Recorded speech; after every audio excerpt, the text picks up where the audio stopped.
जी नाज़रीन, ख़बर शामिल के नसीराबाद का अब्दुल कादिर मंगी की रिपोर्ट मुताबिक Peoples Party MP Nawabzada Burhan Khan Chandio Nawabzada Lashkar Khan Chandio जे नसीराबाद पहुंचण ते पीपी जे मक़ामी अॻुवाणनि काउंसलर बख्श अली चांडियो, रेस मोहम्मद इब्राहिम चांडियो, हामिद अली चांडियो, हाजी वज़ीर फलोपोटो, doctor Ramesh Lal, PP city सदर राजा वसीम शेख, मोहम्मद यूसुफ शाबरानी ऐं पीपी जे कारकुननि डिग्री कॉलेज वटि संदनि मथां गुलनि जी वर्खा करे शानदार इस्तक़बाल कयो।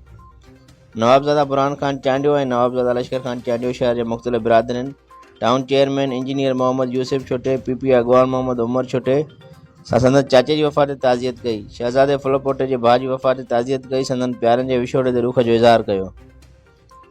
Peoples Party MP vote bank जी टीम सां गॾु वाटर सप्लाई स्कीम जी विज़िट करण लाइ बाड्रा वाटर सप्लाई पहुतो। उन सां गॾु town chairman engineer Mohammad Yusuf Chhuto बि मौजूदु हो।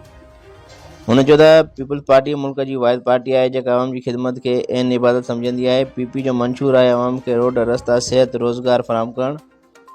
बाद में दीवान बिरादरी तरफ़ां कयल चांहि पार्टी में शिरकत कई, जेका बाद काउंसलर हाजी वज़ीर अली फलोपोटे पारां पीपी एमपी नवाबज़ादा बुरहान खान चांडियो ऐं नवाबज़ादा लश्कर खान चांडियो जे मान में मांझांदे जो प्रोग्राम कयो वियो।